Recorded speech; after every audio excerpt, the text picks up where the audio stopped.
नमस्कार दोस्तों, स्वागत है आप सभी का अनुराग की वाणी यूट्यूब चैनल पर। मेरा नाम है अनुराग। आज मैं आप सभी के लिए लेकर आ गया हूँ मस्ताना कैप्टन का भाग 2। अगर अभी तक आप सभी ने इस कहानी का भाग 1 नहीं सुना है तो लिंक मैंने डिस्क्रिप्शन में दे दिया है। पहले आप जाकर इस कहानी का भाग 1 सुन लीजिए, फिर आप इस कहानी को सुनिएगा। तो चलिए दोस्तों, कहानी को शुरू करते हैं। मिकाल, उसकी अम्मी ने उसे आवाज लगाई। जवाब में बिल्कुल सन्नाटा उन्हें मिला। वह चुपचाप से खामोश हो गई। अम्मी चंद लम्हे कुछ हैरानी से उसके जवाब का इंतजार करती रही, फिर उठकर बाहर की तरफ बढ़ गई। चांद सीधा सामने की तरफ था, इसलिए आंगन में जो कोई भी खड़ा था उसका साया सीधा बरामदे में आ रहा था। मिकाल, वह साया उन्हें मिकाल का मालूम तो नहीं होता था, मगर उसके सिवा हो भी कौन सकता था। वह उसे आवाज देती आंगन की दहलीज पर खड़ी हो गई। आंगन खाली था, कोई भी नहीं था, बस हल्की सी हवा वहां बह रही थी और चांद की चांदनी सब तरफ फैली हुई थी। वह चौंक गई। छाजली के सुतून के पीछे से अब साया झांक रहा था। वह थोड़ा सा आगे बढ़ी, कहीं अजमल तो नहीं। उन्होंने बैठक की तरफ देखा, मगर दूसरा लम्हा उन्हें अंदर तक झकझोर गया था। बरामदे वाला साया अब भी बरामदे में नजर आ रहा था, जमीन पर, जबकि आंगन में कोई नहीं था। वह दहल कर आंगन में निकल आई और सुतून के पीछे देखा, वहां भी कोई नहीं था और साया जमीन पर फैला हुआ था। सारा बदन उनका झनझनाने लगा था। समझ में नहीं आ रहा था कि किधर जाएं, जैसे वह भयानक ख्वाब में कहीं खो गई थी। छत पर से भी ऐसे ही कुछ साए उतर कर नीचे आ रहे थे। वह सिर्फ दीवार और फर्श पर ही नजर आ रहे थे। सारा आंगन और बरामदा उन सायों से लबरेज हो गया। वह बौखलाकर छत की तरफ सीढ़ी चढ़ने लगी। बाहर दरवाजे पर रुककर मिकाल ने अपने पास रखी चाबी से दरवाजा खोला और अंदर कदम रखा। उसकी आहट में भी अपने डूबते अवसान में अम्मी सुन नहीं सकी, बस पागलों की तरह सीढ़ी चढ़ रही थी। मिकाल ने कुछ हैरानी से उन्हें इस तरह सीढ़ी चढ़ते देखा और पुकारा, अम्मी, कहाँ जा रही हो? वह पलटकर उसे देखने लगी। पूरे आंगन की फर्श पर वह डरावने साए फैले हुए थे और उनके बीच खड़ा था मिकाल। जाओ यहाँ से, तुम क्यों आए? हट जाओ वहाँ से। वह पसीनों से तरबतर फटी हुई आंखों के साथ उसे वहां से चले जाने को कह रही थी। मिकाल को कुछ समझ नहीं आ रहा था, क्योंकि जो वह देख रही थी वह उसे नजर नहीं आ रहा था। तुम्हें दिखाई नहीं देता मैं किन लोगों में घिरी हुई हूँ? हटाओ, जाओ यहाँ से। वह उसे भेजना चाहती थी। अम्मी, क्या कहे जा रही हो? कोई नहीं है यहाँ, आप नीचे आइए। वह पैर हल्का सा सीढ़ी के डंडे पर रखता अपना हाथ उनकी तरफ बढ़ाते हुए बोला। उनकी आवाजें सुनकर अजमल भी आ गया था। बाहर अम्मी की हालत देखकर वह भी नासमझी की हालत में खड़ा था। सीढ़ी के जिस डंडे पर मिकाल ने पैर रखा था वह खटाक से टूट गया, जबकि सीढ़ी लोहे की थी और दिन में सैकड़ों बार उस सीढ़ी का इस्तेमाल करता था। मिकाल का मुंह खुला का खुला रह गया कि लोहे का वह डंडा काला धुआं बनकर हवा में उड़ गया। उसके दिल ने फौरन गवाही दे दी कि कोई अनदेखी ताकत है जो अम्मी को घेर चुकी है। अम्मी की हालत खौफ और उसकी फिक्र से और ज्यादा खराब हो रही थी। अम्मी, अम्मी, क्या हुआ? एक तमाशा सा था जो उस वक्त वहां हो रहा था। अजमल भी अब उनके पास आने लगा था। अम्मी ने हाथ उठाकर उसे रोक दिया, क्योंकि वह उन सायों पर पैर रखता आ रहा था। रुक जा अजमल, वह चिल्ला उठी। अजमल वहीं रुक गया। मिकाल जैसे जैसे पैर दूसरे तीसरे डंडे पर रखने की कोशिश करता था, वह भी उस पहले डंडे की तरह हवा में काला धुआं बनकर उड़ गया। अम्मी को वह सांप की सूरत में लहराते नजर आ रहे थे, जो मिकाल के बराबर से निकल निकल कर घर के दरवाजे पर गिर जाते थे।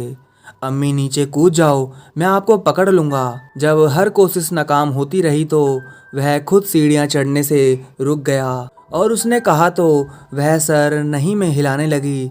तभी छत की तरफ कोई आकर रुका। ऊंचा कद और अजीब से निकले हुए कान, बाल कानों से पीछे होकर उसके कंधों के नीचे तक पड़े थे। उसका रंग चांद को भी उस वक्त मात दे रहा था। वैम्पायर? उसके जहन में अचानक उभरा। दिल बेयकीन हो सकता था, मगर निगाह, वह तो उसे देख रही थी, इनकार कैसे करती? अम्मी सर उठाकर उसे देख रही थी। फिर से वही मंजर, वही काली साए। मेरे बच्चों से दूर रहो, अम्मी ने उस वैम्पायर से चिल्लाकर कहा, मगर उसने हाथ आगे बढ़ाया और अपनी उंगलियां फैलाई। उसके हाथों में 7 उंगलियां थी, जो अपने आप में एक डरावना मंजर थी। सारे साए एक साथ हो लिए अम्मी की परछाई के साथ, जहां अम्मी की परछाई पड़ रही थी। जैसे जैसे वह धीरे धीरे अपना हाथ बंद करता जा रहा था, वैसे वैसे अम्मी की आवाज मध्यम होने लगी, जैसे उनके गले में कुछ अटकने लगा था। अम्मी अम्मी, मिकाल तेजी से ऊपर की तरफ लपका, लेकिन उसने बहुत जल्दी मुट्ठी बंद कर ली थी और अम्मी जैसे उसकी मुट्ठी में गायब हो गई। अम्मी ने खुद देखा, उनकी परछाई के साथ साथ वह साए भी हल्के पड़ते चले गए थे। उसकी मुट्ठी बंद हुई तो अम्मी भी ओझल हो गई। अम्मी अम्मी, मिकाल और अजमल एक साथ पागलों की तरह चिल्लाने लगे थे, लेकिन उनकी आवाजें शायद उन तक पहुंच ही नहीं रही थी। मिकाल ने सीढ़ी चढ़ने की फिर से कोशिश की तो पूरी की पूरी सीढ़ी धुआं बनकर उड़ गई। छत पर वह अंपायर खड़ा मुस्कुरा रहा था। मिकाल का सीना जैसे दिल की तेज धड़कन से फटने को तैयार था। वह भी मुस्कुराता मुस्कुराता हवा में कहीं तहमील हो गया। मिकाल और अजमल मुंह और आंखें फाड़े खड़े रह गए। सारी दुनिया सुनसान सी हो गई। माहौल एकदम से खामोश हो गया था। कुछ पता ही नहीं चला कि आखिर हुआ क्या था। समझ से बिल्कुल परे था सब। अपनी सांस भी उस वक्त भारी लग रही थी। वह दोनों एक साथ घुटने टिकाकर वहीं बैठ गए थे। सारी रात बिना किसी आहट के यूं ही उन दोनों के बीच से गुजरती चली गई। अम्मी की आवाज़ें कहीं गुम हो गई थी और दिलों के अंदर खौफ सा बैठ गया था, जैसे कोई डरावना ख्वाब अभी देखा हो लेकिन ख़त्म नहीं हुआ हो। सूरज की किरणें आंगन के फर्श पर गिरने लगी तो अजमल ने उठकर उसे हिलाया। वह खाली खाली नज़रों से उसे देखने लगा। तभी खुले दरवाजे से इंसा अंदर दाखिल हुई। कैसे हो तुम दोनों? आंटी कहाँ हैं? वह थोड़ा घबराई हुई थी, लेकिन छुपाने की कोशिश कर रही थी। वह दोनों भी खामोश रहे। इंसा किसी अंदेशे से उन्हें ताकने लगी। बोलो, आंटी कहाँ हैं? कहाँ गई हैं वह? वह चिल्ला उठी थी। मिकाल ने उसका गला पकड़ लिया था। तुम्हें कैसे पता अम्मी नहीं है घर में? इस वक्त तुम यहाँ क्या कर रही हो? उसके जहन में यही कुछ सवाल उभरे थे और वह उसका गला पकड़े पकड़े उसे सुतून तक ले गया। इंसा अपना गला छुड़ाने की कोशिश कर रही थी। मिकाल की पकड़ सख्त थी, जो अजमल के छुड़ाने से भी छूट नहीं रही थी। छोड़ो मुझे, इंसा की सांस घुटी जा रही थी। जितना आज मिकाल ने सहा था, जैसे वह सारा का सारा उससे वसूलने की कोशिश में था, मगर फिर उसकी फैलती आंखों ने जैसे उसे होश दिला दिया। झटके से उसे छोड़ते हुए वह मुंह फेर गया और वहीं दीवार में घूंसा दे मारा। दीवार में गहरा, उसके घूंसे जितना बड़ा मोखला सा बन गया था। सीमेंट जमीन पर बिखर गया था। अजमल की आंखों में आंसू थे, मगर मिकाल की आंखों में आग थी। उसके अंदर शोले से भर गए थे। अम्मी के साथ उसके सामने इतना कुछ हो गया और वह कायरों की तरह कुछ नहीं कर सका। मैंने ख्वाब में देखा था कि खाला को कोई बुरी ताकत परेशान कर रही है। बस यही ख्वाब देखकर मुझे घबराहट हो रही थी, इसलिए मैं फौरन चली आई। इंसा अजमल को बता रही थी। मिकाल के कानों तक उसकी आवाज आ रही थी, लेकिन उसने पलटकर उसकी तरफ नहीं देखा। उसकी नजरें अब उस सीढ़ी पर टिकी हुई थी जो गुसल खाने की दीवार से लगी खड़ी थी, जो रात उसके सामने भस्म हुई थी। यानी वह सीढ़ी जिस पर अम्मी चढ़ी थी, वह भी एक छलावा थी। आखिर क्या हो रहा था उसके घर में? क्या पीपल वाला साया उसके पीछे लग गया है? लेकिन उसने अम्मी को शिकार क्यों बनाया? और उसने तो ऐसा कुछ किया भी नहीं जिससे वह साया नाराज हो। दिमाग था कि एक जगह पर ठहर ही नहीं रहा था। अजमल ने इंशा को सारी सूरत हाल से आगाह कर दिया था। सब कुछ जानने के बाद इंसा उसके सामने चली आई।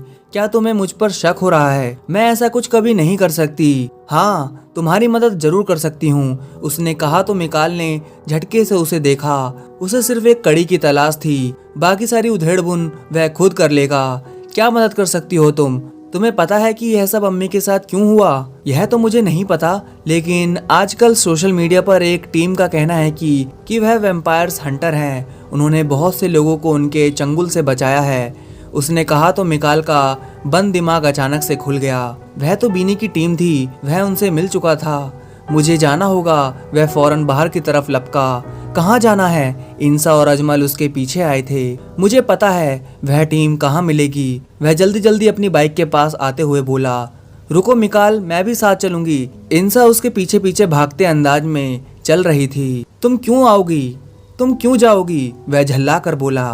क्योंकि जहाँ तुम कह रहे हो वह वहाँ नहीं मिलेंगे, उसने उसकी आंखों में देखते हुए जोर देकर कहा। मिकाल उसकी आंखों को ताकता रह गया। क्या मतलब, जहाँ तुम उनसे मिले वह उनका परमानेंट ठिकाना नहीं है, फिर वह कहाँ मिलेंगे? मिकाल उस वक्त थके से लहजे में पूछा। इंसान ने अपना मोबाइल निकाला और गूगल पर कुछ सर्च किया। यह देखो, उसने मोबाइल उसके सामने किया। अजमल भी उनके करीब खिसक आया। इसमें लिखा है वैम्पायर्स हंटर का कोई एक ठिकाना नहीं है, वे वैम्पायर्स को चकमा देने के लिए अपनी जगह और ठिकाना बदलते रहते हैं। लेकिन अगर आप उन्हें मिलना चाहते हैं तो पीपल के पेड़ के 7 चक्कर लगाने से आप उनसे मिल सकते हो। पीपल के चक्कर? मिकाल और अजमल ने एक दूसरे का चेहरा देखा। अम्मी कहती थी पीपल के चक्कर लगाने से भूत पीछे लग जाते हैं। बचपन से वह यही सुनते आए थे। आगे लिखा है। इंसा आगे पढ़ रही थी, लेकिन मिकाल ने उसे टोक दिया। तुम रुको। वह सीधा घर में आ गया था। इंसा और अजमल नासमझी में उसके पास आ गए। वह बरामदे में कुर्सी पर बैठ गया था। क्या हुआ? वह दोनों उसके इस तरह बैठने पर हैरानी से एक साथ बोले। मुझे रात का इंतजार करना है।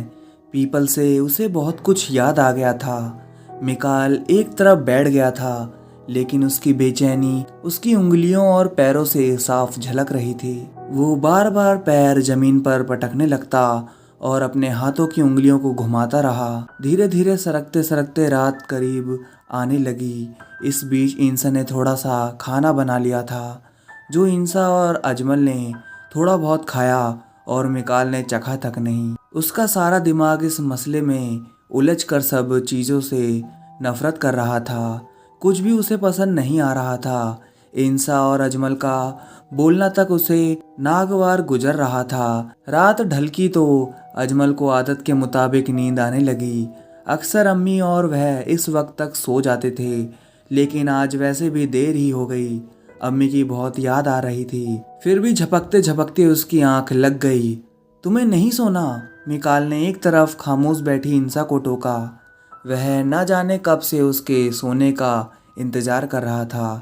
इंसा ने सर उठाकर उसे देखा। नहीं, मुझे इतनी जल्दी नींद नहीं आने वाली, उसने कहा तो वह गहरी सांस लेकर उसे देखने लगा। सुबह से इस वक्त तक वह सिर्फ उन लोगों की खातिर यहाँ मौजूद थी, जिसमें से वह कई मर्तबा इंसा पर उखड़ भी गया था, लेकिन वह खामोश रही थी। उसकी आंखों में अम्मी और मिकाल की फिक्र साफ नजर आती थी।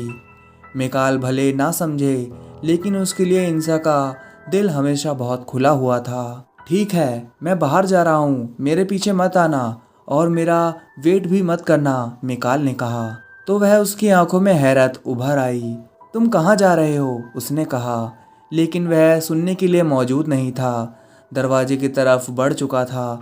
देखते देखते दरवाजे से बाहर निकल भी गया। गांव की गलियां सो गई थी। खामोशी सड़कों पर आवारा फिर रही थी। हवा बह रही थी और उसकी हल्की सी आवाज मिकाल के कदमों की चाप से घुल मिल रही थी। वह चलता चलता सीधा पीपल के पास पहुंचा था। उसे पक्का यकीन था अम्मी के साथ जो हुआ था उसका कुछ न कुछ राब्ता इस पीपल से जरूर है। पीपल के नीचे अंधेरा था। आज चांद भी धुंधला सा था, जो माहौल कुछ और अजीब सा दिखाई दे रहा था। पीपल अपनी डरावनी बाहें फैलाए खड़ा था। उसके अंदर से कुछ शाखाएं लटक रही थी। न जाने कितने सदियों से यह पेड़ यूं ही खड़ा था, ना सूखता था, ना टूटता था, ना ही मुरझाता था। बस अंधेरे रास्तों में चुपचाप खड़ा रहता था। बस मिकाल उन लोगों में से था जिसने इसके नीचे रोशनी में एक लड़की को आते देखा था। वह लड़की जो बैठकर पियानो बजाती थी। वह पीपल की मुंडेर पर ही आज चढ़ गया था। उसके अंदर आज इतना तेज था जो बयान से बाहर था। कुछ देर तक वही सन्नाटे, वही खामोशी का राज था। फिर हल्का हल्का वही जाना पहचाना म्यूजिक हवा में उठने लगा था। मिकाल का दिल चाह रहा था कुल्हाड़ी लेकर उस पेड़ को जड़ से काट डाले, जिस पर वह साया बसेरा करके बैठा था और अपनी मनमानियां कर रहा था। उसकी दहशत से आज उसका गांव आगे नहीं बढ़ पाया था। उसकी सांस तेज चल रही थी। वह बस उस लड़की के उभरने का इंतजार कर रहा था। हल्का हल्का उजाला पीपल की जड़ में से निकलने लगा। एक लकीर सी हवा में अपने आप खींचती चली जा रही थी, जैसे उधर से कोई लेजर लाइट जलाकर इधर उधर मार रहा था। मिकाल खामोशी से खड़ा देख रहा था। लकीर फैलने लगी, उजाला और तेज होने लगा। उस रोशनी से पियानो बनने लगा। फिर उसके सामने एक स्टूल और फिर वह आई, फ्रॉक पहने, हंसती मुस्कुराती, मोती जैसे दांत, सितारों जैसी आंखें। वह बस आंखें फाड़े उसे देख रहा था। उसने जैसे मिकाल को नोटिस ही नहीं किया। आकर वह बस पियानो बजाने लगी। आज म्यूजिक थोड़ा अलग था, हल्का सा खुशी में डूबा हुआ था। उसकी गुनगुनाहट भी उसके खुश होने का पता दे रही थी। मिकाल को समझ ही नहीं आ रहा था कि क्या करें। उसकी खुशी और उसका इस तरह मिकाल से बेपरवाह होना उसे समझ नहीं आ रहा था। उसने तो सुना था कि वह किसी को उस मुंडेर पर बर्दाश्त नहीं कर सकती, और मिकाल तो कब से खड़ा था। बल्कि पिछली बार तो उसने मिकाल पर हमला जैसा कुछ कर दिया था। वह उसका पूरी तरह जायजा ले रहा था। आज उसे उसका चेहरा भी नजर आ गया था। अचानक वह चौंका। उसके पैरों में जंजीर पड़ी हुई थी, जिससे दोनों पैर बंधे हुए थे। वह पियानो बजाती रही। फिर जब उसका दिल भर गया, वह उठी और जाने लगी, लेकिन जंजीर की वजह से लड़खड़ा गई। वह गिरने ही वाली थी कि मिकाल बेख्याली में आगे आया और उसे थामने की कोशिश की, लेकिन उसके हाथ महज ठंडी ओस में भीग गए। वह उसके हाथ में नहीं आई, मगर ऐसा लगा किसी ने उसके हाथ बहुत ठंडी ओस में भिगो दिए हैं। यह वह वक्त था जब उसने मुड़कर उसे देखा। उसकी आंखों के नीचे लाल डोरे खिंचे हुए थे। मिकाल अब सीधा खड़ा था। दोनों एक दूसरे को देख रहे थे। उसने आहिस्ता से होठ हिलाए। अंजदारी। मिकाल बुरी तरह चौंका। वह क्या कह रही थी? अंजदारी क्या था? तभी वह मुंह के बल जमीन पर गिरी। उसके मुंह से जोरदार चीख निकली और वह पेड़ के अंदर खिंचती चली गई। मिकाल हक्का बक्का सा देखता रह गया, जैसे किसी ने उसकी जंजीर उस तरफ से पकड़कर खींच ली थी। सारी रोशनी झटके में गायब हो गई। काला अंधेरा कुछ और गहरा होने लगा। पेड़ जोर से हिलने लगा। मिकाल को साफ महसूस हो रहा था कि जहाँ वह खड़ा है वह जगह जोरदार तरीके से हिल रही है। क्या कर रहे हो यहाँ तुम? उसका हाथ पकड़कर इंसा ने कहते हुए उसे मुंडेर से नीचे खींच लिया। वह उस वक्त उससे आसानी से खिंच गया था, क्योंकि बिल्कुल बेख्याल सा खड़ा था। उसने बेगानी सी आंखों से इंसा को देखा, फिर जल्दी से वापस पैर की तरफ। वह बिल्कुल शांत था, जैसे अभी जो कुछ वह नजरों से देख रहा था वह एक वहम और धोखा था। चाहती क्या हो? क्यों बार बार मेरे और उसके बीच आती हो? तुमने तो कहा था कि पीपल के 7 चक्कर लगाने से वैम्पायर हंटर से मुलाकात हो सकती है, तो पीपल के पास जाने से मुझे रोकने का क्या मतलब है? वह उस पर बिगड़ गया था। तुम्हारा दिमाग खराब है। बात उस पीपल की नहीं है जिस पर साफ साफ बुधा की नेम प्लेट लगी हुई है। वह कोई भी पीपल हो सकता है। यह भी हो सकता है कि वह न्यूज़ फेक हो। तुम क्या एकदम से उस न्यूज़ से ज्ञानी बन गए हो? वह भी गुस्से में कह रही थी। मेरी माँ गायब हुई है। अपनी जान देकर भी उन्हें ढूंढना पड़ा तो मैं पीछे नहीं हटूंगा, वह जोर देकर बोला। उसके लहजे में हल्की सी कंपन थी। इंसा का सारा गुस्सा उसकी आंखों के दर्द से झाग की तरह बैठ गया। उसकी परेशानी वह समझ रही थी, मगर वह नहीं समझ रहा था कि उसे इस तरह देखकर उसे कितनी तकलीफ हो रही है। मैं एक मौलवी को जानती हूँ, उसने आहिस्ता से कहा। वह क्या करेंगे? उसने उकता कर कहा। वह कोई ऐसे शख्स नहीं, वह बहुत बड़े शख्सियत हैं। एक बार मिलोगे तो मालूम होगा। उसके लहजे में आहत राम बोल रहा था। अभी मिलेंगे? उसने फौरी तौर पर पूछा। इंसान ने हाँ में सर हिलाया। दूसरे गांव जाना पड़ेगा, बाइक लेकर आता हूँ। वह तो इस वक्त तहतुसरा भी जाने के लिए तैयार था। कुछ ही देर बाद वह बाइक से गांव की तरफ निकल गए थे। दूसरा गांव खासी दूर साबित हुआ। फर्ज होने में कुछ वक्त बाकी रह गया था। बस जिस वक्त वह पहुंचेंगे इस वक्त वह मिल जाएंगे। मिकाल ने घड़ी में टाइम देखते हुए फिक्रमंदी से पूछा। उनका आना भी बेकार ही ना जाए, शायद यही सोच उसे परेशान कर रही थी। वह रात को ही मिलते हैं। फर्ज के बाद वह दूसरे कामों में मसरूफ होते हैं और सिर्फ कुछ चुनिंदा लोगों को ही वह मुलाकात का अवसर देते हैं। मेरे बाबा से उनकी अच्छी जान पहचान थी, इसलिए हमें कोई दिक्कत नहीं होगी। सुनसान सी गली में दाखिल होते हुए इंसा ने कहा। इंसा के कहने पर ही उसने बाइक एक तरफ रोक दी। सामने ही बड़ा सा एक दरवाजा था और उसके पीछे कब्रें ही कब्रें नजर आ रही थी। कब्रिस्तान में मिलेंगे? उसने पूछा तो यह सर हिलाने लगी। मिकाल ने हैरानी से कंधे उचकाकर और उसके पीछे चल दिया।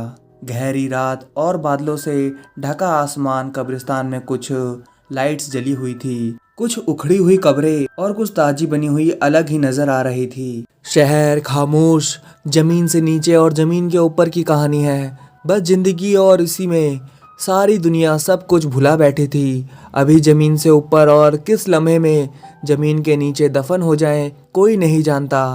कब्रिस्तान काफी बड़ा था। कुछ दूर एक कमरा नजर आ रहा था जिसके झरोखे से हल्की लाइट जलती नजर आ रही थी। तुम्हें डर नहीं लग रहा है कब्रों से? मिकाल को इंसा की दिलेरी पर हैरत हो रही थी। जहां उसने अभी तक ज्यादातर लड़कियां डरपोक ही देखी थी, खासकर ऐसी जगहों के मामले में, लेकिन वह बड़े आराम से उसके साथ आगे बढ़ रही थी। इसमें डर की क्या बात है? हर किसी को एक दिन यहाँ आना है, आखिर यही तो आखिरी मुकाम है, फाइनल डेस्टिनेशन है, उसने कहा तो वह सर हिलाने लगा। सामने ही वह कमरा था। इंसा ने हल्की सी दस्तक दी, कोई आवाज नहीं आई। उसने फिर से दस्तक दी। जब मिकाल के पीछे से उभरी, कमरे में कोई नहीं है। वह दोनों ही एक साथ चौंक गए। लंबे कद, पतले बदन और लंबी दाढ़ी वाला एक बुजुर्ग उसके पीछे खड़े थे। बिखरे से बाल और लाल आंखें, वह कोई पीर फकीर मालूम होते थे। अस्सलाम वालेकुम अंजदारी बाबा, इंसा ने उन्हें देखते हुए कहा तो मिकाल के अंदर जैसे हैरत की बर्फ जम गई। अंजदारी? उस पीपल वाले साये ने भी उसने यही नाम लिया था, यानी वह सब उसका कोई वहम नहीं था। वह जो कुछ भी देखता था सब कुछ सच और सही था। चलो अंदर। वह दूर सोचों में जा निकला था कि इंसा ने उसे हिलाया। वह मानो नींद से जागा। अंजदारी बाबा उसके सामने खड़े थे और उसे बहुत गौर से देख रहे थे, जैसे उसके अंदर झांकने की कोशिश कर रहे हो। फिर पलटते हुए अपने हुजरे की तरफ बढ़ गए। उनके पीछे इंशा और अजीब सा महसूस करता मिकाल भी चल दिया। हुजरे में एक तरफ छोटा सा बिस्तर लगा हुआ था और दूसरी तरफ मुसला बिछा हुआ था। उसके पास अगरबत्ती जल रही थी जिसकी खुशबू पूरे हुजरे में फैल रही थी। हुजरे में दाखिल होते ही बाबा ने कुछ बुदबुदाना शुरू कर दिया। शायद वह कुछ पढ़ रहे थे। इशारे से उन्हें बैठने के लिए कहा। इंसा पहले खुद इस बिस्तर पर बैठी और उसका हाथ पकड़कर उसे भी बिठा लिया। वह ऐसी जगहों पर जाना पसंद नहीं करता था, इसलिए उसे ना तो कुछ समझ आ रहा था करना क्या है। उसका दिल वहां से भागने के लिए उतावला हो रहा था। उसने भूत, हमजात, जिन्नात पर बहुत रिसर्च किया था और उनके बारे में पढ़ा था, लेकिन इस तरह बाबाओं के चक्कर में कभी नहीं पड़ा, इसलिए वह थोड़ा मोहतात हो रहा था। बाबा मुसले पर बैठे कुछ पढ़ रहे थे। हाँ बच्चा, तुम्हारी माँ के साथ जो कुछ हुआ वह हमें पता है। वह अब उनकी तरफ रुख करके बोले। मिकाल ने झटके से इंसा की तरफ देखा। वह आराम से बैठी थी। अभी तक वह उनसे मुखातिब भी नहीं हुए थे, लेकिन वह जान गए थे कि मिकाल किस परेशानी से घिरा हुआ था, इसकी वजह और किस तरह उन्हें बचाया जा सकता है, यह मुझे जानना है। मिकाल कुछ देर हैरानी की हालत में रहा, फिर बोला तो वह सर हिलाने लगा। वजह तो बहुत बड़ी है। उसके साथ हुआ क्योंकि उसने छुपा कर रखा कि उसका बेटा खूबियों के साथ पैदा हुआ। उन्होंने मिकाल पर अपन निगाहें जमाते हुए कहा। बारह चौंकने का एक सिलसिला चल रहा था। कौन सा बेटा? मिकाल ने चौंक कर पूछा। उसके अंदर तो कोई ऐसी सिफ्त नहीं थी जो अम्मी ने छिपाई हो या औरों से अलग बनाती हो। फिर कौन? अजमल। वह अपने ही जहन में उनके जवाब देने से पहले ही कहा। कहाँ पहुँच गया? जिसे रूहें दिखाई देती हैं वही बेटा। उन्होंने कहा तो मिकाल का सारा जहन सिमट कर अपने ऊपर चला गया। रूहें तो नहीं, लेकिन रूह उसे जरूर दिखाई दी है। पीपल वाली रूह। मुझे तो सिर्फ पीपल वाली रूह नजर आई है, बाकी तो किसी रूह से मेरा कभी वास्ता नहीं पड़ा।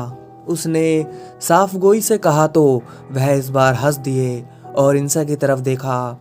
बहुत भोला लड़का है।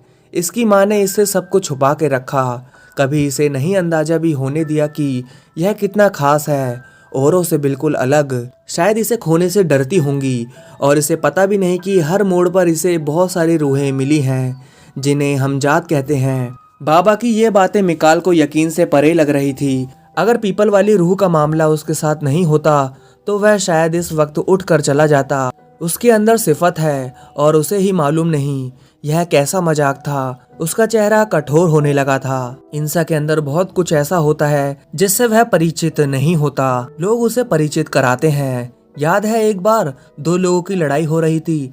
वह इस बात पर लड़ रहे थे कि एक ने दूसरे के बेटे का किसी जगह से काम खत्म करवा दिया था। वहां से इस लड़के का गुजर हो रहा था। इसने उनमें बीच बचाव कराया और उसके गरीब बच्चे को किसी जगह काम पर लगवाया।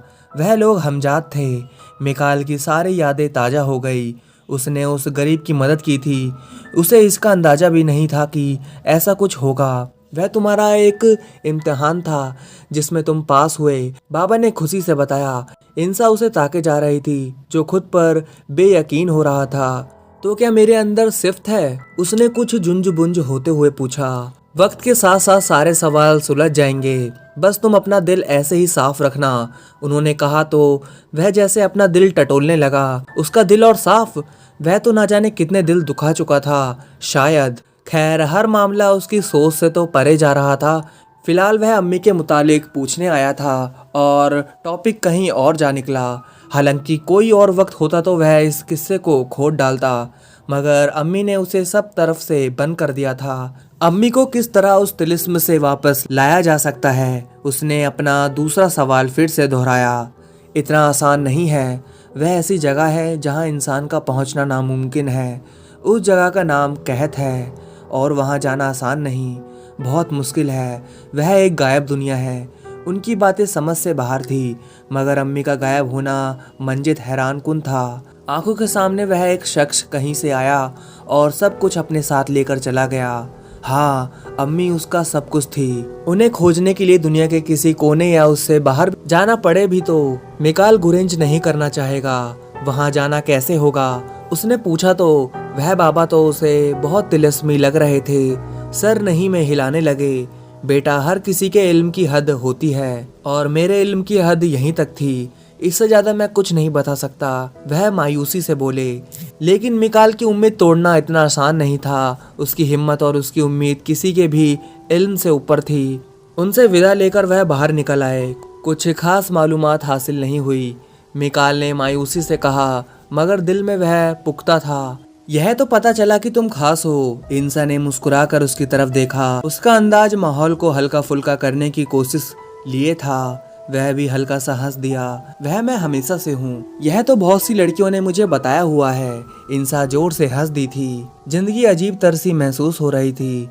वह चाहता था उन चीजों से मुलाकात करना, लेकिन इस तरह नहीं, अम्मी को खोकर नहीं। बिस्तर पर लेटे सख्त की किस्म की सोचों ने उसे घेरा हुआ था। ऐसी क्या खूबी की मेरे अंदर जो अम्मी को मालूम थी मगर मुझे बताई नहीं? क्या मैं कोई सुपर हीरो हूँ? कौन सा, बैटमैन या सुपरमैन? उसने ऊपर देखा। स्लेब के पास मकड़ी का बड़ा सा जाला बना हुआ था जिसमें मकड़ी बैठी हुई थी। स्पाइडरमैन उसके दिमाग में झमका हुआ। उसने हाथ दीवार की तरफ फैलाया और कुछ देर उसमें से जाला निकलने का इंतजार किया, मगर इंतजार लंबा होते महसूस कर उसने हाथ वापस खींच लिया। अगर इतनी देर में स्पाइडरमैन बनने लगा, वह तो सारी मूवी एक सीन पर खत्म हो जानी है। सुपरमैन? वह जल्दी से उठा और सीढ़ी चढ़ता हुआ छत पर पहुंचा। आज तो पता लगाकर रहना था कि कौन से सुपर हीरो की ताकत मिकाल के अंदर है। उसने हाथ की मुट्ठी बनाई और हवा में कूद गया। ऊपर उखड़ने का सोचते सोचते वह नीचे ही जाए जा रहा था। अब तो दिल जोरों से धड़कने लगा था। आज तो हड्डी टूटने वाली है। लेकिन शुक्र था कि नीचे कल ही किसी गांव वाले के यहाँ की घास का ढेर आकर आंगन में लगा था और वह उसी पर गिरा। आज तो जान बच गई। उसने सबसे पहले मुंह उठाकर आसपास देखा। कोई उसे देख तो नहीं रहा। शुक्र था आसपास कोई नहीं था। किसी ने उसे बेवकूफ़ी करते नहीं देखा। अब क्या बैटमैन? नहीं, उसे रहने ही देते हैं, कहीं चमगादड़ों की टोली में ना फंस जाए। अब वह आखिरकार फिर से हाथ फैला फैला कर स्पाइडरमैन बनने की कोशिश कर रहा था। उसका पसंदीदा कैरेक्टर। और मजा आएगा अगर वह स्पाइडरमैन हुआ। अजमल ने आकर उसके फैले हुए हाथ पर नूडल्स का कटोरा रख दिया। जब से अम्मी घर में नहीं थी, नूडल्स या जीरे वाले सादे चावल से ही गुजारा करना पड़ रहा था। मिकाल ने उसे घूर कर देखा। शक्तिमान का ट्राई क्यों नहीं करते? अपने नूडल्स का बाउल लेकर वह चेयर पर बैठते हुए बोला। मिकाल झेप गया। यानी अब तक वह उसे नोटिस कर रहा था। मिकाल कटोरा वहीं पटक कर बाहर निकल गया। जिंदगी बिल्कुल बेकार नजर आ रही थी। शाम ढल रही थी। वह चलता हुआ ख्यालों में गुम कहीं का कहीं पहुंच गया था। सारी बीती जिंदगी के सारे लम्हे आज उसने दोबारा से पढ़ डाले। ऐसे कौन से लम्हे ऊपर गुजरे थे जो किसी दिन और किसी इंसान से हटकर हो। सारी जिंदगी की किताब लड़कियों के उसकी जिंदगी में आने जाने से भरी पड़ी थी। इसके अलावा अम्मी के साथ बिताए लम्हों ने उसकी आंखें नम कर दी थी। घर लौटने का ख्याल जब आया तो वह चौंक गया। वह घर से बहुत दूर आ गया था। रात गहरी हो गई थी। उसने मोबाइल में वक्त देखा। वक्त काफी हो चुका था। अजमल की मिस कॉल भी थी। उसे पता ही नहीं था और उसका मोबाइल साइलेंट था। सबसे पहले उसने मोबाइल की रिंग ऑन की और कदम वापस घर की तरफ बढ़ा दिए। अजमल परेशान हो रहा होगा। वह तेजी से चलता हुआ पुलिया पर चढ़ गया। नीचे एक पानी की छोटी सी झील बहती थी जिसके ऊपर यह पुलिया बना दी गई थी। उसने मोबाइल निकाला। इंसा का 3-4 दिनों से कुछ पता नहीं था और उसने पता करने की कोशिश भी नहीं की थी, इसलिए उसका नंबर डायल करने का सोचा। कैप्टन, अचानक से उसे किसी ने पुकारा। मोबाइल पर चलता हुआ हाथ और पुलिया में चलते कदम एक साथ रुक गए। उसका वहम तो हरगिज नहीं था, इतना उसे यकीन था, लेकिन आसपास कोई नजर नहीं आ रहा था। मिकाल ने दूर दूर तक निगाह दौड़ाई, लेकिन सब तरफ खामोशी और सन्नाटा पसरा हुआ था। उसके अलावा दूर दूर तक कोई दूसरा इंसान भी नजर नहीं आ रहा था। मिकाल ने जानबूझकर कदम आगे बढ़ाया। जैसी उसे उम्मीद थी, आवाज फौरन उभरी। कैप्टन। उसकी सारी कुव्वत लगी थी आवाज की दिशा समझने में और वही उसके पकड़ में आ गई थी। आवाज पुलिया के नीचे से आ रही थी। वह पुलिया की मुंडेर तक आया जो उसके सीने से काफी नीचे थी। मिकाल ने नीचे झांकने की कोशिश की, मगर यह भी उसके लिए जहमत करने जैसा होता। वह मुंडेर के बिल्कुल पास ही खड़ी थी। लंबे बाल हवा में लहरा रहे थे। उसका बदन रोशनी जैसा था और उसके बदन पर एक भी कपड़ा नहीं था। मिकाल अपनी जगह सुन सा खड़ा उसे देख रहा था। वह उसे देखकर मुस्कुरा रही थी। वह एक रूह थी। किसकी रूह थी यह तो वह नहीं जानता था। वह मुंडेर के करीब ही खड़ा था। उसकी निगाह हल्का सा नीचे गई। उस रूह के पीछे एक और रूह पुलिया की मुंडेर की दीवार पर चढ़ती ऊपर की तरफ आ रही थी। मिकाल के धड़कते दिल के साथ एक कदम और कुछ आगे रखा। उसने देखा झील का पानी उस वक्त बिल्कुल काला था और कुछ और भी उसके जैसी रूहें पानी में तैरती नजर आ रही थी। अंजदारी ने सही कहा था, वह शायद सभी रूहों को देख सकता था। तो दोस्तों, कहानी अभी बाकी है। इस कहानी का भाग 3 जल्द ही आएगा। दोस्तों, कहानी बहुत ही ज़्यादा डरावनी और अब इंटरेस्टिंग होने वाली है। तो दोस्तों, अगर अभी तक आपने मेरे चैनल को सब्सक्राइब नहीं किया है तो चैनल को सब्सक्राइब कर लीजिए, क्योंकि जैसे ही मैं इस कहानी का भाग 3 अपलोड करूंगा तो आप सभी के पास नोटिफिकेशन पहुंच जाएगा। तो मैं आप सभी से मिलता हूं नेक्स्ट वीडियो में। तब तक के लिए धन्यवाद दोस्तों।